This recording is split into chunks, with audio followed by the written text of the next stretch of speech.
What's going on, everyone? Mario here with Nickel Prints. In today's video, we're going to be talking about converted printers, whether it be a printer for sublimation, DTG, DTF, white toner, or whatever it is. We're going to be talking about the biggest reason why I decided to just completely stop using converted printers. So when I first started printing t-shirts, this was probably, I want to say 2 to 3 years ago. And this is really when everything was starting to come up in terms of different types of technologies to be able to print shirts. Not just different types of technologies, but also different types of hacks. Around this time is when everyone started figuring out the whole clear vinyl sublimation hack, the glitter sublimation, converting printers, and all that stuff. Now, let's talk about converting printers to begin with. Like, what really consists and what is converting a printer to a heat press printer or a printer that can be used for t-shirts? Well, pretty much what this is taking your basic inkjet printer, just, things you need to print for school, home, office, whatever it is, your basic home printer, and then just doing a few modifications to it to having it be able to print for t-shirts. Now, as most of you know, there's a ton of different ways to print t-shirts. Some of the most common ones being sublimation, DTF, which is actually fairly new. It's probably a couple years old, white toner, and DTG. DTG goes back quite a bit, but now is really when the technology has been starting to get better and easier for home use.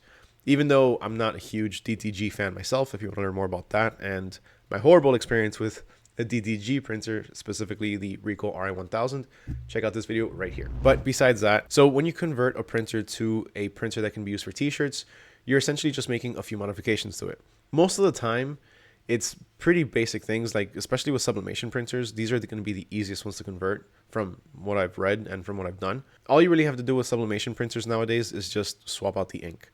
Now, there's one thing that you need to know about converting any printer, whether it be sublimation, DTG, DTF, whatever. It's that once you convert it, you can't go back. You cannot go back to using a regular printer. That is just something that is completely out of the question at this point. With sublimation printers, you can, but honestly, the amount of work that it takes to flush out all of that ink and then just recycle all of the new ink in there, it's not worth it. It really isn't, especially with all of the work that you're putting in to actually modding it and making it work with sublimation. Now, again, some printers are going to take more mods than others, but you get the idea. Now, let's talk about my experience with converted printers. So the only printer I ever converted was a Epson, and that was to convert it from a desktop printer to a sublimation printer. Now, at the time, I was using I think it was the WF7840. I'm not entirely sure. This was a few years ago. This was like 2 or 3 years ago. But they don't make that printer anymore. And that printer wasn't just as simple as swapping out the inks. In this one, you actually had to swap out the cartridges because it was a regular printer. Now, me being me, I like to have things easier and have the, I guess, better way of doing things. I swapped out the entire ink system. So it had that little ink system that goes on the side and you just fill that up, and then that connects to the print heads where, the ink comes out whenever you print. Now, this printer, again, it's not available anymore. But now when it comes to sublimation printers, you do have a couple of options. For one, you have the EcoTank 2800. This is actually the printer that I have for my regular home use. For printing sublimation, I completely stopped using converted printers, and I'll tell you a little bit about the one that I have, the Sawgrass, in a few minutes. Now, the 2800, it's a good printer, but you are going to be very limited with something like this. A printer like this only prints up to legal, I think it is. So 8.5 by 14, and that's really not that big. Now, really all you have to do is swap out these inks, these Epson inks.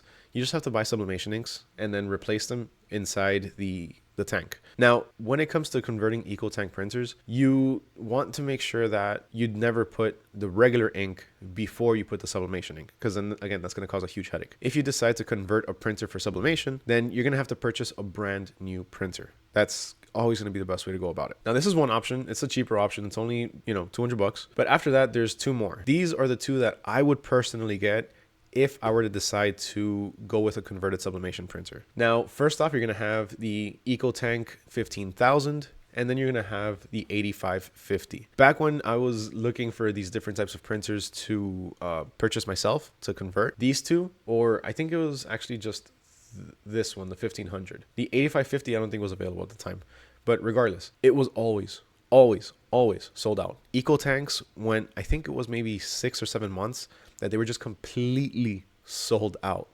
because everyone was purchasing them for sublimation. Now, let me show you something in terms of that. So if you look at this printer, you can see that this is going to be a regular printer, right? It's just your basic printer for home use, business use, whatever. But if you start scrolling down and you look at the comments, you're going to see that a lot of people actually purchase these specifically for sublimation.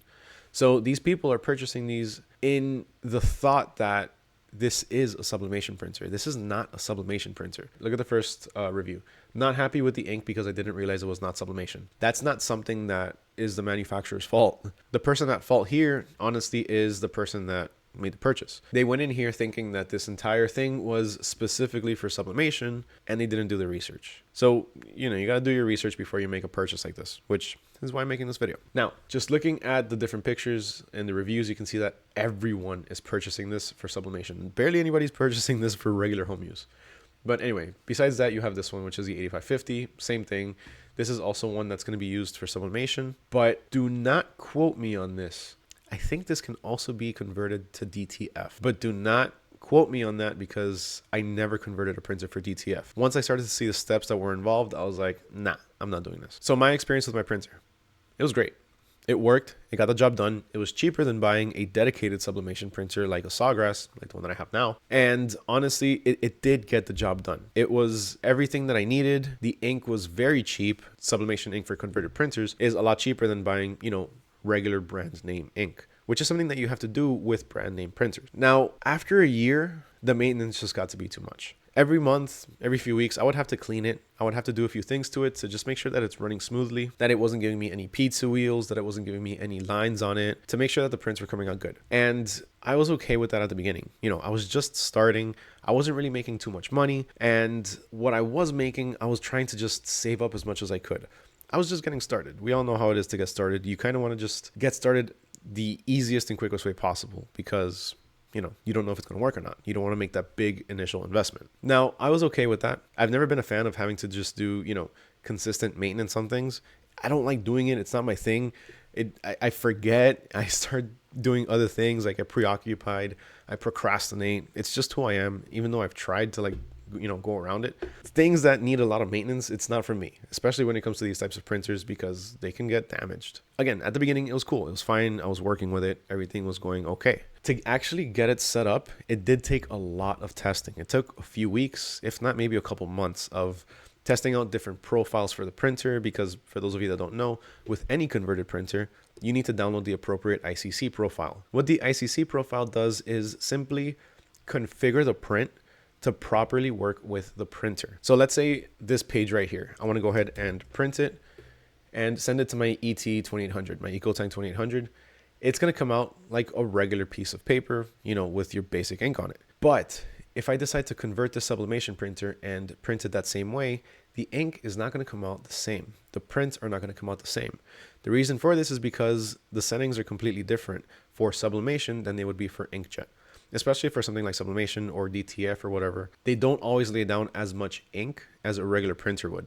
In sublimation, the reason for this is because sublimation actually gets brighter with heat, but let's say with something like DTF, you also have the white ink. So the printer's not gonna know what to do with the white ink. So what the ICC profile does is it'll tell it what to do with each ink and how much ink to put. Now, this works with converted printers, but then you also need to do changes and testing to the actual settings on the printer itself. So once you go to print, let's go here to more settings and print system dialog. You're gonna get this, right? Here, what you need to do is choose your printer. Let's say in this case, it's this one. And then you're gonna have to start testing all of these different papers. So I remember with the one that I was using, it had to be high quality. And then here under the paper type, I had to do premium presentation paper matte. Oh man, I still remember that. And then quality, I would always put high. Now, this was always gonna be the best settings for my printer at the time, but some people didn't have that. Some people actually found it to be better with doing, let's say, ultra premium paper, or let's say the photo paper glossy, and then changing this to either high, standard, or whatever it is. The settings can be different from printer to printer, even though most of the times they are more or less the same. It's still testing that needs to be done, and it's still time that you need to take. Now, I did make some money with it. I was able to pay this off and then make some extra money to be able to reinvest into a dedicated printer. But after a year, the maintenance just got to be too much. And honestly, it stopped working the way I needed it to. It got to a point where I was getting pizza wheels every single print, if not every other print. For those of you that don't know, pizza wheels are when you get little dots on, or little black dots, little dots of ink on the entire print, and it's kind of just like it rolled. Why is it called pizza wheels? I'm not entirely sure, but it's just the term for it. Now, honestly, that's pretty much the entire reason why I stopped using converted printers. But I was looking into purchasing a converted, or converting myself, a white toner printer and or a DTF printer. I had to choose between one or the other. Now, when I was looking to convert either a white toner or a DTF printer, the first one that I looked into was the white toner because of all of the different applications that you can do with it. And not just that, but also DTF at the time wasn't, as widely available, but DTG printers were. But I wasn't really looking at DTG. I was mostly looking at white toners because one-off t-shirts. And that was my favorite thing. You could be able to print one, and that was my favorite thing. You were able to print one t-shirt, full color, without having to order in bulk a bunch of transfers or do, like, let's say a sublimation hack or whatever. You're able to print a full color t-shirt, no matter the color of the t-shirt, in a few minutes, pretty much. That in itself was the main thing that attracted me to it. But after I started using it, I realized there's actually a lot more applications for this printer. You can print on hard surfaces. You can print different types of magnets, tattoos. It's crazy. By the way, if you want to check out Uninet or any of the products on the iColor website, you can use my code NECOPRINTS5OFF and you get 5% off your entire order. Now, when it comes to the converted white toner printers, one of the ones at the time, at least, that I was looking at was the Ghost printer. Now, at the time, things have changed a lot from then, but at the time, the Ghost printer, what you needed to do in order to print the white layer on it, from my understanding, was you needed to run the paper through twice. And I didn't want to do that. That already was annoying. It's like, why do I need to put the paper into my printer 2 times? I don't want to do that. It's a waste of time. It's going to be extra steps. And then as I started to read different reviews on it, the reviews weren't necessarily the best. So I thought, you know what? I've had issues with my converted sublimation printer. I decided to purchase a dedicated sublimation printer. I'm not even going to deal with converting another printer. I'm just going to go for the, a ready working printer, something that's working right out of the box. And after a bit of research, I ended up going with the Uninet iColor 560. The price, it's pretty pricey. I think it was like $3,000 or something like that, 3 or 4 grand. But at the end of the day, there's no maintenance that you need to do, period. That's a good thing about white toner printers. That's what I love about them. That's a great thing about the Uninet iColor. It's the fact that you don't have maintenance to do on it. I love it. I can literally have it off for an entire month and then turn it on and then just use it for what I need to do and then just leave it there. But besides that, you also have technical support. You have a warranty. You have help with the actual printer if anything goes wrong or if you just need help. Whereas when you convert any printer, you're stuck. The warranty that you had on the original printer, gone. The moment that you put any sublimation ink in your EcoTank printer, it's going to void the warranty. You need to know that right off the bat. The moment that you start using, let's say, white toner on a basic toner printer or laser printer, it's going to void the warranty. When you put DTF ink on an Epson printer, if you're converting it to DTF, it is going to void the warranty. I can't stress this enough. People, for some reason, will try to get back with the manufacturer and tell them it's not working after they converted it. It's not going to happen. You're stuck with that. You're going to have to troubleshoot that by yourself. And in my case, it wasn't that big of a deal. I worked IT. It's something that was pretty easy to me. I'm pretty techie. I like to poke around things. I can eventually fix it. But there's a lot of people out there that can't. Trust me, having worked IT, I know this. There's a lot of people that the first thing they're going to do is go to Facebook and ask questions, which is perfectly fine. But it's just going to add to the amount of time that you can't be working and the amount of time that you're going to have to be waiting to be, getting one of your questions answered. And it's just time that adds up. And as we all know, time is money. So if you're not printing, you're not making money. Now, I also did at one point look into purchasing a converted DTG printer. So a DTG printer that was already converted and just ready to work. I decided to go against that because of all the maintenance that needed to be done. And I also realized after reading different types of comments that when it comes to converted DTG printers, there could be a lot of clogs. And obviously you don't have any support. So you're going to have to unclog the heads by yourself. You're going to have to try different hacks. You're going to have to try different things. So again, I decided, you know what? I'm not going to do this. I'm just going to purchase a full-on DTG printer, something that's ready and working out of the box. So that's when I went with the Ricoh RI1000, which it was good. It worked, but it wasn't for me. Total waste of money for me, to be completely honest with you.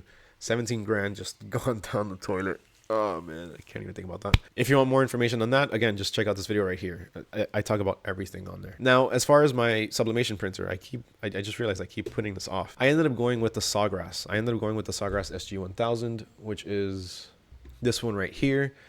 It's just under 2 grand. It's actually $1,300, so it's not bad. It's pricey, but it's not the worst. It's gonna be double the price of your Eco Tank, and and this prints up to 11 by 17. Now the Eco Tank, by the way, I didn't mention this. This prints up to 13 by 19, and the reason I would go with this one is because of the printing size. I like printing bigger, so that's why I would go with the bigger one. But besides that, there's also the Epson SureColor. I've heard a lot of great things about this printer. It's supposed to be really, really efficient. It's supposed to be really good. The prints are supposed to be very vibrant. I myself have never used it. I would love to use it one day, but I have the Sawgrass, so there's really not much, point in me wasting the money and purchasing one of these. But just so you know, this is another option. And on top of that, this is a wider format. So this will print up to 24-inch papers. So this is pretty big. You can print full t-shirts with this. You could print all over t-shirts with this. To a certain extent, you might have to put maybe 2 sheets together, but you could get it done. Now, regardless of the type of printer that you want to get, whether it's a sublimation printer, a DTF printer, or a white toner printer, not a DTG printer because DTG is a class on its own, but if you're looking to get any of these 3, you can still check out Uninet. You can check out icolorprint.com because on here, there's every single one of those. So the white toner printers, the one that I have is this one right here, the 560. And the Uninet iColor 560, it's a white toner printer. It has underprint and overprint, meaning that you can print the white layer on top or on the bottom. So if you print it on the bottom, it'll accentuate the colors on top. So you can put it, let's say, on a t-shirt transfer. Or if you print it on the top, then you can use this for things that don't necessarily need to be transferred. So things like stickers or certain types of hard surface papers or window clings. It really depends on what you're trying to print. But you have a lot of different options with the fact that you can swap the underprint or the overprint. Most white toner printers, they only offer the underprint, I think it is, where it prints right under. And yeah, it works, but you get limited with what you can do. Now, not only that, but you can also do sublimation with it. I know a lot of people are going to be thinking, what? You can sublimate with a white toner printer? Yes, you can. And the way to do this is by getting the sublimation ink. So the Uninet iColor 560 has white in terms of the toner, cyan, magenta, and yellow. So CMYW, cyan, magenta, yellow, white. In order to make the black, it mixes all of the colors together to make a black. Or you can swap out the white for the black, and then it's going to be CMYK. This is if you're printing, just like regular paper, or if you just don't need to print white. So just so you know, that is an option for you if you're kind of stuck in between of what you want to do. A white toner printer, you can go ahead and print out your white toner prints. You can print out white toner prints for t-shirts. You can print out white toner prints for hard surfaces, and you can print out sublimation prints. Now, there's also DTF printers. So if you do want to go ahead and get a DTF printer, they have DTF printers available to you. The one that I would go with, simply because, it's a smaller printer, it's better for home use, if that's what you're going for, would be this one, the DTF 100. This prints out sheets. Now, this prints out sheets up to 13 by 19, but I have a video that talks about specifically DTF and the fumes. Now, when it comes to printing DTF prints at home, that's not something that I'm really big on, simply because of the fumes that can be produced when you're curing the ink and the powder. But if you have the space for it, or if you have the proper ventilation for it, then it could definitely be worth it for you, especially if that's something that you're trying to go for. But again, if you're printing in the house, I wouldn't go with something big, like let's say the 1000. These are going to be bigger prints for more commercial use, for people that, let's say, sell transfers. You could be selling lots of transfers, making lots of t-shirts. I mean, if you have the business for it, sure, why not? But just check out this video right here. In it, I explain everything as to why I personally don't do DTF in the house. Now, the last printer that I haven't really talked about too much is the DTG printer, in terms of what you can get, or, what recommended, or, what recommendations I would give you. And honestly, as far as DTG printers, I would say do a lot of research. Check out the video that I mentioned earlier and see if it's right for you, because DTG printers, they can be a headache, and they can be very expensive. A lot more expensive than most of the printers that I talked about in this video. Now, if you want to check out any of these printers, just do me a huge favor. Check out the links down in the description below. They're all affiliate links, and if you click on them and make a purchase, it'll give me a small commission, and it'll totally help me out. It'll hugely help out the channel. And honestly, I'm not trying to guilt trip you or anything right now. So one of the biggest people that'll be affected by this is going to be this guy right here. Big old Broly. The old boy. This dog, his food's expensive. So do me a favor, go ahead and click on those affiliate links, please. And just do me a solid. Go ahead and the Heat Transfer Warehouse and the Amazon ones and stuff, just go ahead and bookmark them. And whenever you need to go to those websites, just click on those. Thanks, guys. I appreciate that. Also, if you decide to check out icolorprint.com or check out Uninet, remember you can use my code NECOPRINTS5OFF and you get 5% off your entire order. So make sure to take advantage of that. Huge thank you to everyone for watching, especially if you made it all the way to the end. As always, it truly means a lot to me. One last thing I'm going to ask you before you go is smash that like button, hit that subscribe button, and ring that little bell notification. So that way we can keep a roof over my puppy's head. Thanks, guys. I really appreciate you all being here. And as always, catch y'all next time. Peace.